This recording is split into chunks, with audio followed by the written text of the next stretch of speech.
SIGA Youth Forum, a very good morning or, of course, afternoon, depending on where you are in the world. It's very much a global event, 2 days, and we are showcasing the under-30s from the world of sport. In particular, our very own SIGA Youth Council. We'll hear from a member of that council in just a moment. And go to our website, siga-sport.com, if you want to see the full schedule. There's still time to register as well. Follow us on social media as well. It's what all of the young kids use. You may notice as well our brand new studio here. I'd like to do a big shout out to SoccerX and the team who have helped us host this highly advanced high-tech studio where we'll be broadcasting in all week. And make sure you engage with me as well. Stand with SIGA is the hashtag. You can also do a story on Instagram. And I'm encouraging you around the world to tell me where you are listening from. And in particular, have some fun with us too. If you're working from home, send a picture. If you've got a new child during COVID, one of those COVID babies, some of the young people are doing that. Send me a photo of your newborn. Perhaps you've got a pet as well. But one thing we'd like from you is just a picture from when you were younger, even if you are under the age of 30. Have some fun with us. Hashtag #StandWithSIGA. You can tweet me as well via @JacobsBen, and I'll do some shout outs and showcase some photos throughout the course of the day. But let's get underway with our first panel now. It's entitled Sport Integrity Vision 2030. And we're going to be looking a little bit about where integrity might be over the next decade or so and discuss how perhaps the landscape has changed because of the COVID-19 pandemic, negatively and hopefully positively as well, with more people using digital and perhaps more scrutiny around integrity on social media and other digital platforms. Joining me for the next 45 minutes or so, I am delighted to welcome Tiana Zivkovic, a sports lawyer, Agnes Ancic-Valkai, the Director of International Relations and the co-chair of the Committee for Equal Opportunities and Sustainability, the Hungarian University Sports Federation, Thomas Macedo de Medeiros. You may recognize that surname from our very own CEO. He's a SIGA Youth Council member, and Rachel Rondo, the Senior Analyst, Global Consumer Marketing and Sponsorships at MasterCard. It's certainly great to have such an array of young talent with me. It's making me feel old as well. I'm by far the oldest person on this panel. And Rachel, I want to turn to you first of all. A very good morning. Thanks so much for joining us. Why don't you give us an overview to begin with about MasterCard and how you approach the world of integrity? Sure, of course. Thanks, Ben, and hi, everyone. Super happy to be here this morning. So at MasterCard, I'm really proud to be part of a company that prioritizes diversity and inclusion, not just in words, but in actions every day. And we've really, when it comes to integrity, applied these value to our sponsorship practice and have been on a journey to build a diverse portfolio of partners and passions that can engage with audiences in multiple geographies year-round. So really what we're doing is committing to working with our partners and our ambassadors to bring those values to life, whether that's in financial inclusion, sustainability, gender balance, or other areas where we've made kind of public commitments, and just really working on making sure that comes through to the consumer. And Agnes, good morning to you. How difficult or easy is it to plan for the long term when you are considering integrity specifically? And I presume any long-term planning has been affected by the short-term repercussions of the COVID-19 pandemic. Hi, good morning to everyone. And thanks for inviting me, first of all, and thanks for your question. As I'm working in university sport for almost 2 years, I see university sport as still a clean field of the sport, as university students are young athletes when it's treated about athletes. So it's easier in that field to see the sports integrity also in the future to remain clean. And Tiana, give us a legal perspective as regards integrity.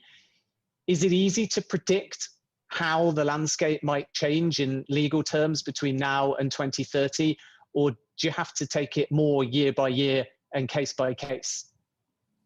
I mean, considering imposed lockdown in response to this global crisis, it has resulted in the most sporting events being postponed or canceled, And at the same time, it is unprecedented opportunity for stakeholders in sport to learn vital lessons from COVID-19, to delve into unresolved integrity issues and develop creative and long-standing solutions. And since I'm a sports lawyer, from the legal perspective, we have lots of issues, especially when it comes to anti-doping testings. We had lots of opportunity.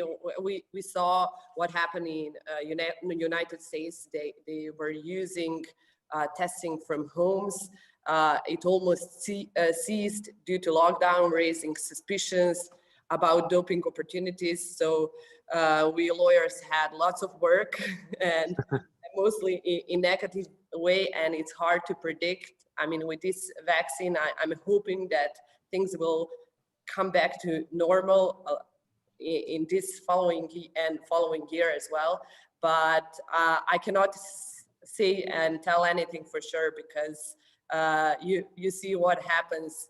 But we are creative and we are thinking in advance, and I would say year by year. I cannot predict what will happen in 2030, but I say lots of things has been changed, and it will, especially because technology has been used during this lockdown and during this period. And we saw, as I mentioned, doping tests that they many technology that enables us to work from home, such as having this kind of forum and lots of opportunity. We were able to apply for medical advices via video links, and are destined to alter the way we live and work after the pandemic. So we shall see. I think it can be used to enhance sport integrity. Thank you for that overview. I didn't even think it was possible for a lawyer to have any more work, but it turns out that you're busier than ever. Thomas, let me come to you for some opening remarks. A very good morning. I think, first of all, give us a bit of an overview as to why you think the SIGA Youth Council is important, and then maybe expand with some thoughts about why we should also always be sure to give young people a voice, whatever their level of experience, whatever their job role, even if they're brand new to the industry, why it's important in your belief and the SIGA Youth Council's opinion as well to listen to young people. Well, good morning to all, and hello to my fellow panel members. Firstly, I would like just to say a word of appreciation to SIGA and the SIGA Youth Council for making this event possible, and as well for inviting me to be here today. I think, as it shows, the youth's voice is finally getting heard, and that we all together can still do meaningful, powerful things for the greater good of sport. I think we need to understand why the Youth Council was created. And it was created to give a voice to the young generations interested in sport. And by letting us intervene, it empowers us, a group of different young people with different backgrounds and a different set of skills. And I think with this Youth Council, we aim to promote the SIGA mission and the SIGA's vision, so that we inspire other youth sport enthusiasts to take a stand, and so that we can create a global movement to make for integrity, and ensuring integrity is to ensure the future of sport. And because we represent more than 50.5% of today, yet until very recently we did not have a voice in any discussion. So if a business does not want to become obsolete, they need to listen to younger voices. And it was because of the young generations that we had recently the esports, and it's the fastest growing sport. So as you can see, the young audiences, the young generation can create businesses and can help other businesses. And anything that relates to our future, we must have a voice in it. Thank you very much for those opening remarks, Thomas. Don't forget, if you've got any questions for our panel, you can use the hashtag #StandWithSega, and I'll grill them at the end of the next 45 minutes or so. But let's start breaking down strategy. And the starting point is, of course, the pandemic, because it's affected that long-term vision, as we've already alluded to a little bit. But maybe, Rachel, you can elaborate for us. How has MasterCard been affected by the pandemic, and what is the recovery program looking like for a major sponsor? Because there's positives and negatives, I suppose, isn't there? The negatives are that you will have sponsored sports events that have been delayed or postponed, but the positives are you've got a bigger and more captive digital audience than ever. Yeah, exactly. I think it goes back exactly to what you said. So as you might guess, many of our events over the past year have been canceled, delayed, and some held without fans. And so on the logistical front, this has meant a lot of discussions with properties and kind of internal logistics to address campaign activities, because we can't show up at events how we normally do. And what we normally do at events is sort of enable these amazing placeless experiences for fans. But to your point about digital, on the positive front, it has opened up this huge area for digital experiences, something that, you know, we may have dabbled in before, but this past year we sort of shifted our strategy in the near term. So partnering again with our ambassadors and properties to really bring them different things via social media and our placeless.com experiential platform. So we've done things like virtual Q&As with athletes, skills lessons, live streams, even virtual player mascots. And we've gotten some amazing feedback from cardholders on those things. And I really think that's something that's here to stay from us and many other brands, because outside of the one singular event, even when it does happen, it gives us a way to just connect with people all year long and gives them a way to participate in their passions, which is something that we're all about as a brand. And do you think, Rachel, there's more onus on sponsors specifically in the field of integrity to engage with their athletes and to participate in some of the wider debates that we've seen during the pandemic? I guess the most prominent campaign has been Black Lives Matter and more broadly inclusion-based discussions. And because you're not running around doing a variety of different events, has a major sponsor like MasterCard felt compelled to take more of an integrity-based angle, predominantly via digital platforms, on some of those issues, such as racial equality and broader inclusion? Sure. Yeah. I mean, it's something that we're always looking at as a brand, you know, what conversations are happening and where can we make an impact. And we've made a number of public commitments over the past year in different areas, racial equality, financial inclusion, gender balance, and more. And I think generally that is something that will also continue, as we're kind of seeing people look to companies and brands to demonstrate their values in everything they do, including sponsorships. And I think that's something that's going to continue to be important as we work with our partners and we have conversations with them, and something that fans will come to expect. And Tiana, you touched already a little bit on the pandemic and being overloaded, but maybe give us a little bit more insight into how the nuts and bolts of the legal process works. So whereas Rachel's perhaps focusing on sponsorship and how to survive in a pandemic and find a new audience, you're perhaps still working on the same integrity-related cases because hearings are continuing and justice still takes its full course, but you're not always in the courtroom, one presumes. So is it fair to say that the legal process ticks on, but the manner in which cases are being completed is a little bit different? And much like we are now, arbitration, for example, could just be taking place on Zoom calls. Exactly, you're completely right. And I mean, I don't know where to start. I'm coming from Serbia. It's a small country. It's the end of Europe, let's say like that. And here we have already difficulties to keep up with the rest of the Europe. And with this pandemic, I think everyone firstly was in shock completely, especially public institutions, courts, and so on. So I think they had difficulties to adjust. Maybe for us lawyers, it was easier when it comes to technology, but lots of courts here in Serbia, they don't have like basic equipment. So it was hard to wait. We have been waiting for a hearing over 6 months to be scheduled because they didn't have like basic computer, because they couldn't attend online and they couldn't do their job. So that was the most difficult thing during pandemic.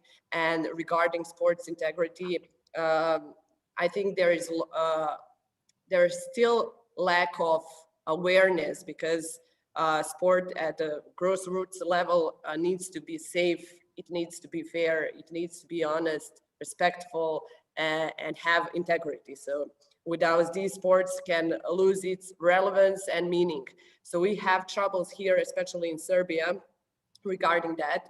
And if people do not have belief and trust in the game, in the activity, then why would people do it? So in the perfect world, the sport would always have integrity, but the world is not perfect. And sometimes things can go wrong. And when it comes to the legal part of these issues, it's always hard when you have online hearings. It's always harder to explain yourself and to get close to the judges, arbitrators, or whoever is responsible in those cases. So it's a live word is something completely different.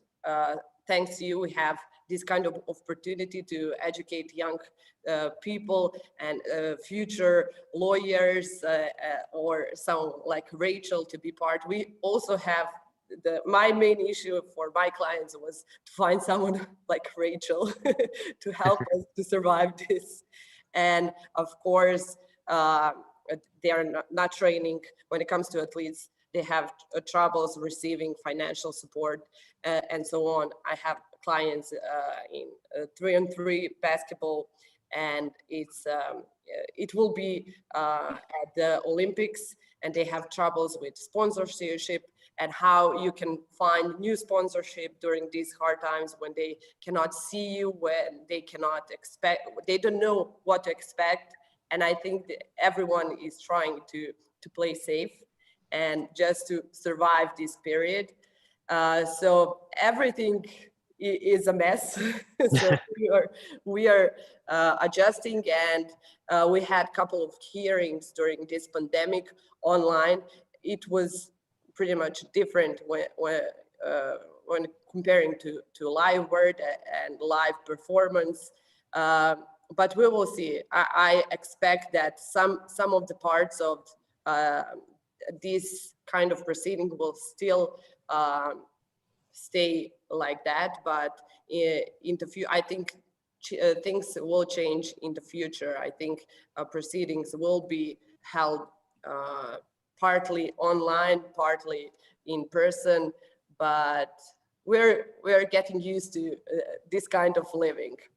But again, I need to point out that live word is completely different, and not only during proceedings, but during networking, it's completely different. But again, we have this kind of opportunity, and I'm happy for invitation and to be part of this amazing people to discuss about serious issues. And Agnes, give us some insight specifically around the pandemic as to how at the Hungarian University Sports Federation you've been able to still promote inclusion and equality, and at the same time, on a slightly different topic, make sure that out of competition and when you can't see them day to day, your athletes remain clean. So first of all, at the beginning of this pandemic, we were also shocked as anyone else, I think, in the world. And it was a huge challenge to keep students active also during lockdown. So we were trying with my colleagues to be really creative to find out how to keep them in the sport, even if they were at home. So this was a huge challenge for us, and I think for everybody who is working in sport. And but time by time we had get used to this this new situation, and we had organized a lot of online events, and we also had a huge international event that's called the World Physio Forum, which is an event of the International University Sports Federation, and we won the organization for 2020. So all this forum that was supposed to held offline with students all around the world and sport leaders in university sports, we had to put online. So it was a huge challenge to organize in 2 months everything to be ready for this online event, because it was, I don't say one of the first online events, but this kind of complex event, it was one of the first. So but it was a great possibility to get to know about this digital world, digital world, because we were not really experienced in this field. So it was a great opportunity for all of us, for my involved colleagues who were in the organization, to learn about this new digital world. And it was still really nice to meet people, to have the possibility even during lockdown and the pandemic to meet people online, and to be able to organize this kind of event. But we are now part of this event. It was very similar, and it was then the last August. So regarding the development of gender equality and sustainability and equal opportunities, we have a committee in the Hungarian University Sports Federation, and we are trying to put in university sport and in the universities as much as possible sports that can be practiced also by para-athletes, disabled people, and also sports that can be practiced together with able and disabled people, in order to give the possibilities to all the students to practice sport independently of how they are. So we are working on this, and we are also working to help the girls' sports, the women's sports, and the women leadership.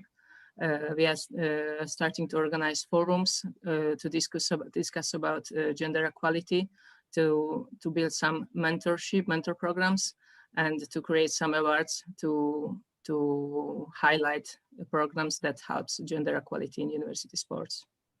And Thomas, let me turn to you. The pandemic has been difficult for young people, especially perhaps those that were about to go off to university or had exams over the summer when COVID first hit and they were postponed. But the advantage for the SIGA Youth Council is access, because a lot of people in the industry are at home. A lot of athletes are more accessible. So what positives have you and the SIGA Youth Council been able to draw from the pandemic, and how have you been able to use COVID-19 and this downtime, this stay-at-home time, to amplify your voice?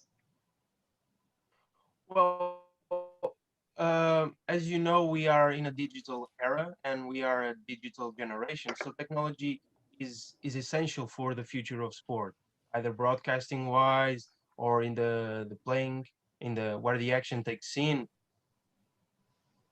or promoting integrity. The Black Lives Matter movement, we saw that a global movement emerge, spread out by social media and the help of athletes, with a deep, heartfelt feeling. And we at the Youth Council want to keep that integrity on top. So we too want to create a social, not a social, but a global movement through social media, through webinars like this one, and through the recently announced Youth Council national chapters. We want to create a global movement and to help the Stand with SIGA movement. So being in a digital era, it's always easier to spread out movements like this, and that's where we find it easier. So we've covered the pandemic. Rachel, let's start to broaden things and get ourselves somewhere close to 2030. What is, in the integrity field, the big priority for you? Where are we going to see the change? Where are we going to see the improvement? Or what do you need to continue to work on to get closer to full integrity, if you like, as a sponsor, or improved integrity as a sponsor within the next 9 years? Well, yeah, we are in a crisis right now. So we need to first let the vaccines work. We need them to show the results. And then once the world finally opens again, we can restore our lives. And then we need to recover with integrity. We, like the United Nations, we call upon a collective action in preventing and addressing corruption, given the consequences that COVID caused. But sport can only play its role if sport is governed, operated, and played with integrity, because there's no recovery without integrity. And we, as a youth generation, we must use our voice and say that we have had enough. We want change. We want better, because we do not want more skills. We do not want more stains in our sports.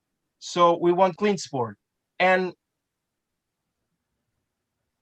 SIGA, by letting us intervene in these important discussions like this one, it's shown that it is important element to social awareness for integrity and for the greater good of sport. Because by fighting for good governance and financial integrity, sport betting integrity, and youth development and child protection, I think the future of sport in 2030 looks bright, with SIGA by its side. So I call upon all to stand with the SIGA movement, the Stand with SIGA, and to support the SIGA integrity goals. And to the organizations in the sports field, I say, do implement the SIGA universal standards, because that's the way forward and that's the way of the future. That was a very good impression of Rachel, Thomas, but I'm glad you brought up the SIGA independent verification standards, which we'll come to in a moment. But Rachel, sorry. I want to get your perspective. Don't worry, Thomas, it was great. The whole point of this conference is that youth and the SIGA Youth Council get a voice. So you just interrupt and come in whenever you can. But Rachel, what is MasterCard's strategy between now and 2030? What areas do you want to focus on in the integrity field over the next 9 years or so? Sure. Well, first of all, I think just broadly, we are going to continue to see more of a focus on the digital experience in sports. But like I said, I think there will be, even more ways for brands and athletes and properties to engage with fans. So I think we have to make sure that, again, our values are coming through. So specifically in one area, I hope that women's sports gets the recognition and fan base it deserves. It's something I think we're already seeing with the rise of global stars, really dominant teams like Olympique Lyonnais, which MasterCard recently became the front of jersey sponsor for. So especially in challenging times, for example, in this pandemic, when women's sports have been more severely impacted than men's, it was important for us to kind of double down on our commitment to the team and the players. And I hope this is something that continues from our brand and for many others. And so generally, I think it's just about having those conversations also with our properties, ambassadors, and athletes, just to make sure that we're all on the same page, having conversations like this. And for example, we had last year a Women in Golf Forum that we partnered with the RNA on as part of the Women in Golf Charter. And even if, it's not in a women's sport specifically, I think bringing those conversations to the forefront in the industry is really important and something that we'll continue to do and something that the brands will do as well. And Tiana, a similar question to you. By 2030, what will have changed in the legal field of sport and integrity, and might the repercussions of the pandemic in the legal field rumble on quite a few years? Because I know there's concerns during this downtime that we might see more doping, more match fixing, more instances of a lack of integrity, which could then, once the pandemic is over, leave us with a backlog of legal cases and new legal cases to deal with that we didn't anticipate as a direct result potentially of the pandemic. I don't know whether you agree or disagree with that, but tell me how you think the legal landscape is going to change over the course again of the next 9 years or so. Exactly. I completely agree with you, especially when it comes to, as I mentioned, doping cases. We had a situation with London Olympics and Beijing that popped out after a couple of years. So I'm expecting even more and more issues when it comes to sport integrity in general, not only doping, also match fixing. I'm expecting that some of the measurements will be, federation and of course other sports institution and organization will help in this sense when it comes to abuse, harassment of the athletes, as well as, I would like to point out that not only personal, in a personal way when it comes to athletes, but it reflects to all of us. And I think physical activity in all its forms is understood by all. So it crosses the boundaries, and I think we all should be involved in this kind of movement, and we should also be of any help when it comes to our work with federation. We are now focusing on good governance. We're trying to change. We have presidents that they're being for too long on the same functions. We have voting heads that they are involved in executive boards, managing boards. They're everywhere. So there are lots of governing issues, and I hope that I will be able to contribute in any sense when it comes to my part of work. So I look forward continue working and talking with you. This SIGA Youth Forum is amazing movement, and in the following years, I think you will do amazing jobs and you will contribute to the whole society. And Tiana, just to elaborate a little bit, a question has come in from Alejandro Castillo, the head of marketing at CONADEP in Mexico City. And he was interested to get your perspective on what, first of all, the biggest sport is in Serbia, but maybe you could extend his question and give a bit of detail as to where you think the problem sports are in Serbia. Is there a particular discipline or sport? Is it single athlete sports like tennis and match fixing? Is it group sports? Where do you think some of the problems are with either doping or match fixing or bad relationships between athletes and illegal gambling companies and so on? Just give us an insight into your territory. Here in Serbia and in Balkan in general, the main issue is I think the wrong people are on those high-level positions, and I think the problem comes from federations. Not every federation, of course, but I'm talking in general. When it comes to football, we have lots of issues. We are a sporting nation, and we still are left behind. We have zero accomplishment. Our youth team members are achieving amazing results, but after 18, after 21, so basically nothing. We have example in Croatia where their football national team is amazing.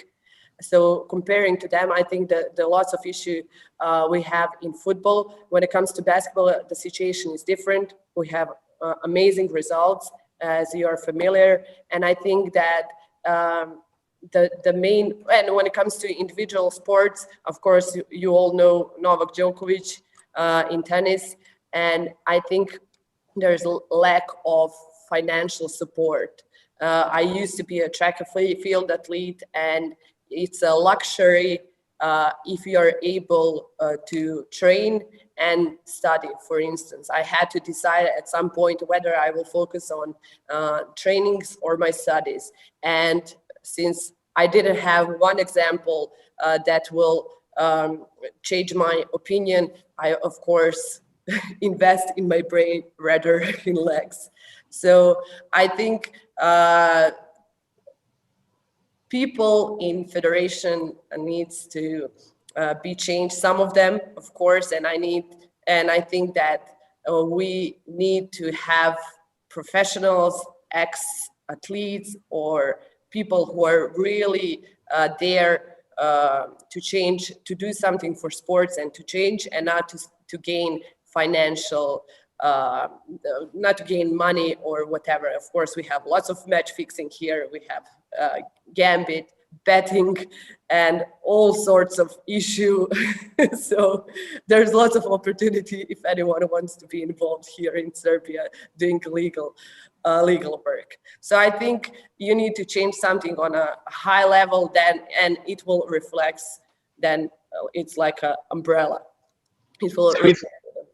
We've spoken, I think, each of us about that broad strategy. We've already touched upon how the pandemic has affected things, and I want to now delve into a few more specifics and start with you, Agnes. Naturally, between now and 2030, really sooner, hopefully today, the reality is it should have happened yesterday. We need to get more equality in senior positions in sport.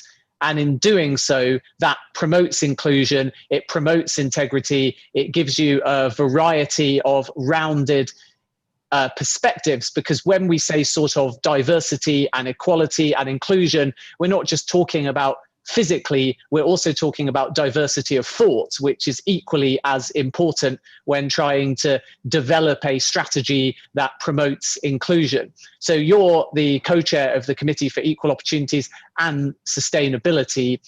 How close do you think we're getting to that diversity of boardrooms, diversity of thought leadership, and general inclusion within sport?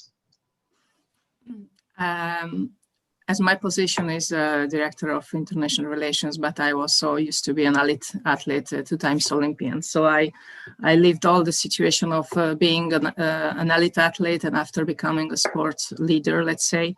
And I think that it's really important that during the sports career of an athlete, and I can speak for women because I work for women equality and gender equality, it's really important. And already during the sports career, it's not only that that the athletes has to study and go to university or college or to have something that they fix like an objective to reach a goal, personal goals.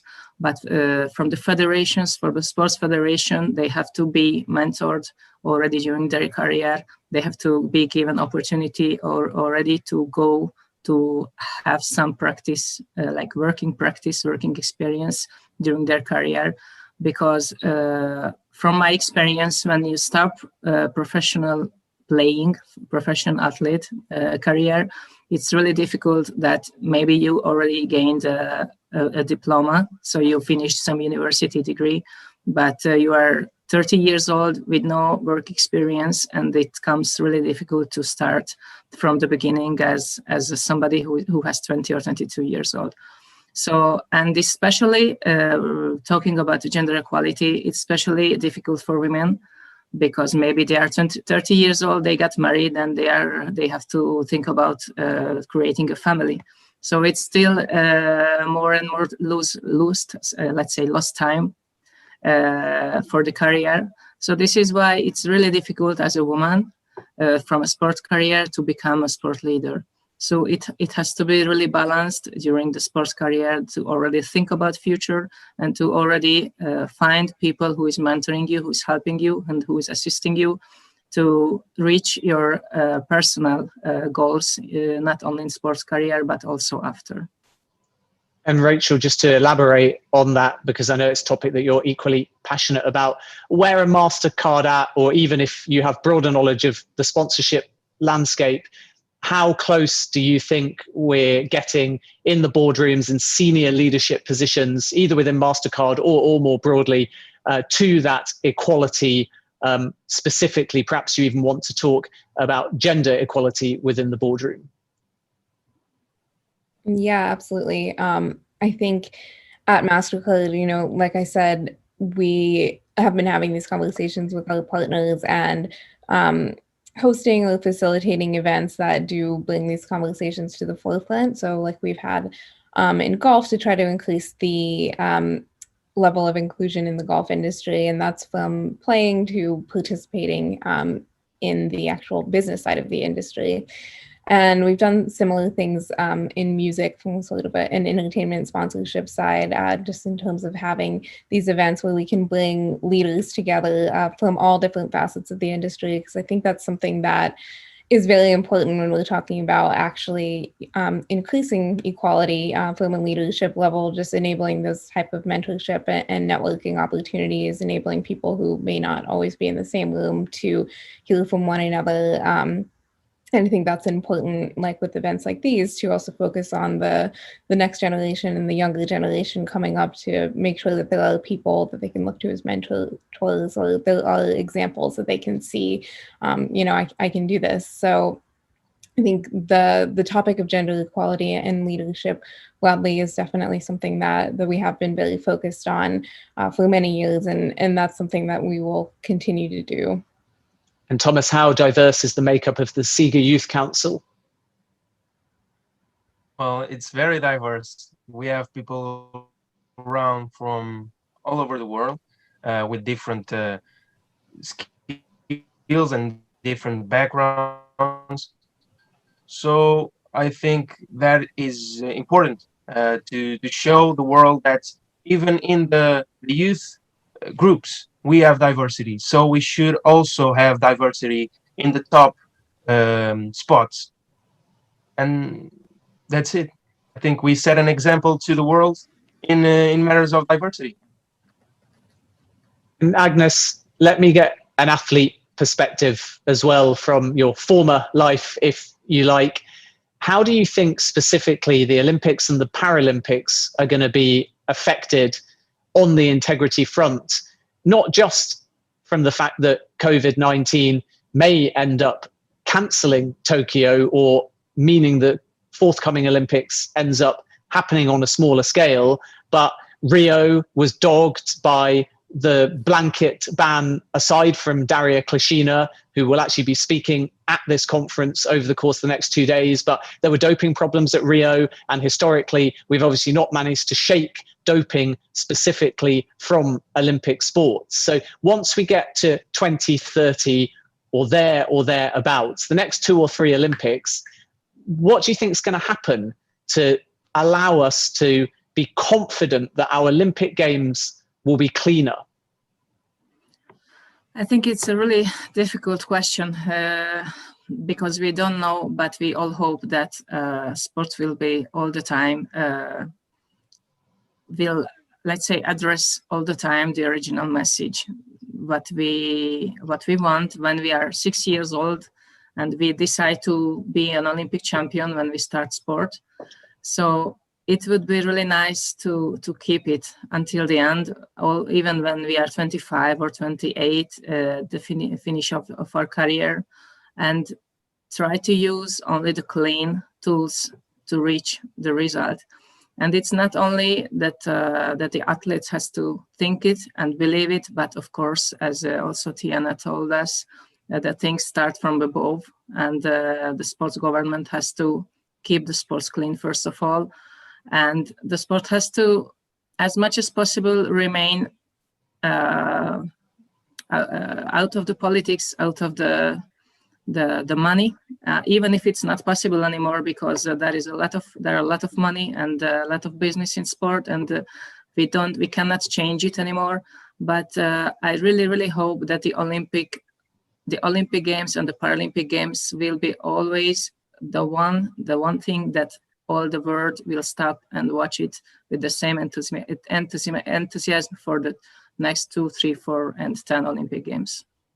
And Rachel, I think one thing we're going to see between now and 2030, we've seen it really over the last 5 years, is athletes realizing the value of their own platforms. And therefore, as a sponsor like MasterCard, when you bring an athlete on board as an ambassador, you have to look at 2 things: how you can leverage them on your platforms and what they're going to do on their own platforms. And you have less brand control over how they choose to conduct themselves and what messages they choose to promote. And during the pandemic, we've seen a number of athletes, positive and negative, some losing sponsors, but others like Marcus Rashford being able to leverage his own platform to help fund a school meals program and feed millions of starving kids. So you at MasterCard have a wonderful ambassador that we've worked with historically at Sega, Alex Scott, who fights for gender equality and uses her platform really well.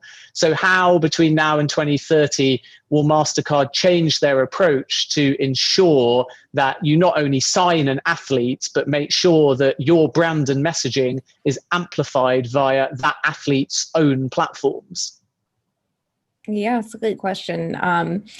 I think for us, in working with our ambassadors like Alex, we've definitely looked for a blend fit with what they typically put out on social media. But more than that, when there's something that we want to communicate that we would typically put out on other platforms, we love to use the ambassadors to amplify those messages. And again, just making sure that there is a fit there. So if it's a gender balance or gender equality message, maybe bringing it to someone like Alex and always allowing them to put their own spin on it, put it in their own words, because we never want to seem like we're speaking for people.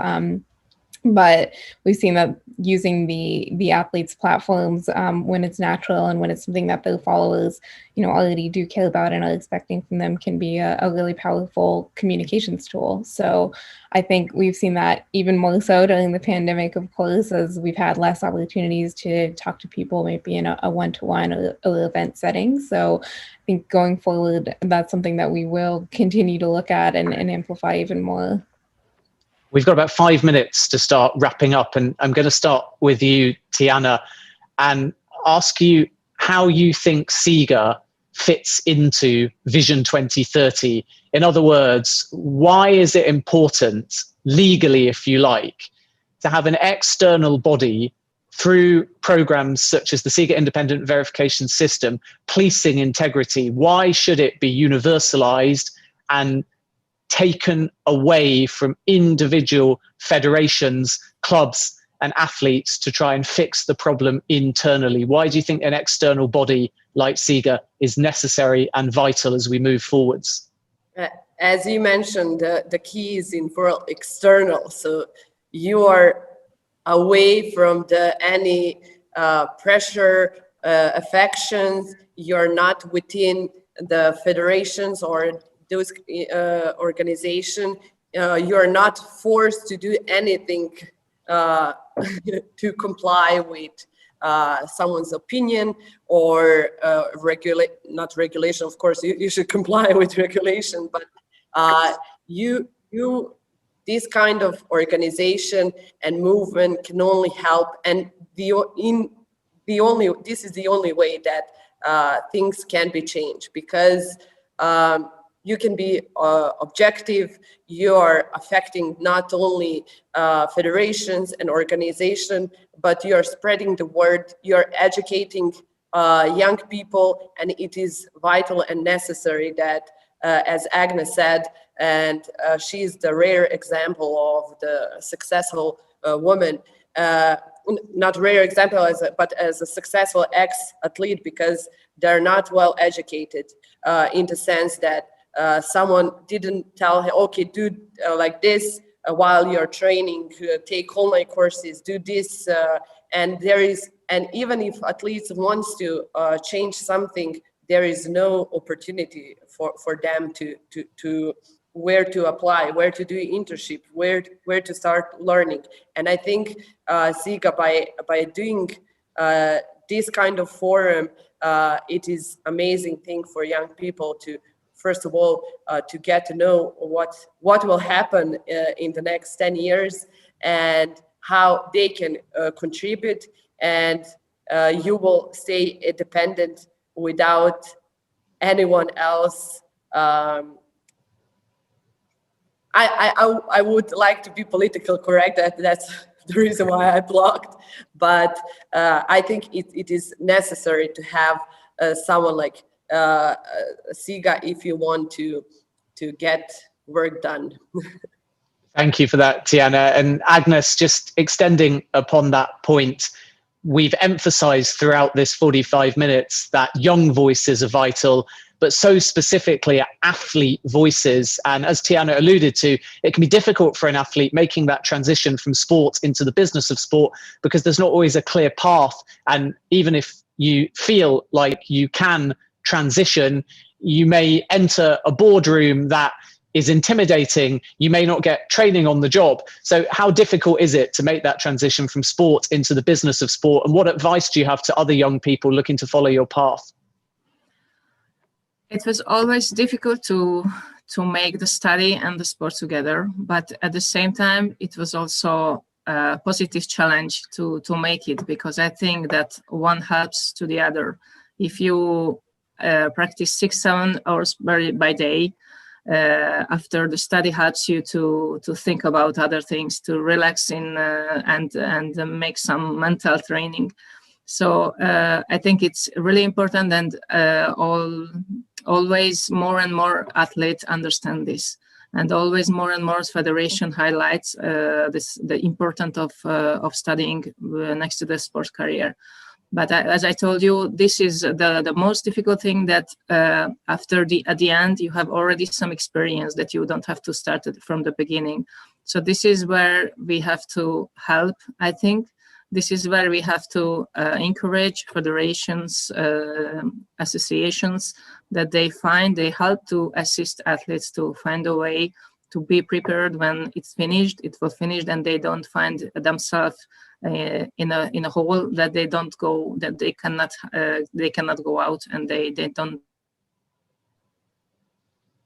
Thank you very much, Agnes. I think the internet just dropped, but it's perfect timing because we only had a few seconds left. So she's frozen for us, but we've certainly enjoyed engaging with her. Rachel, let me come to you for some closing thoughts just before we start to wrap things up. Where does SIGA fit into MasterCard's vision for 2030? Why is it important, again, to have an organization telling you as a sponsor, this is how you should be conducting yourselves in the integrity field? And also, as an extension of that, how vital is it that you don't just get words, you get actions, you get somebody actually tangibly policing you as a sponsor and assessing you rather than just advising you? It has to be actions over words, doesn't it? Yeah, definitely. I think that notion of actions over words is extremely important, for us and many brands. And when it comes to SIGA, I think just remaining an active member, participating in these types of conversations, and being able to benchmark ourselves and have that kind of external validation and counsel is extremely important to make sure that we're on the leading the way. So I think that when it comes to integrity now and in the future, we'll always look to organizations like SIGA to help us along the way. Rachel, thank you. It's been great catching up. And Thomas, the final word to you on behalf of the SIGA Youth Council. How exciting is it to not only be part of the council, but be able to sit on a panel with all of these different diverse thought leaders and input, and know over the next 2 days and over the next year and between now and 2030 and beyond, your voice will always be heard?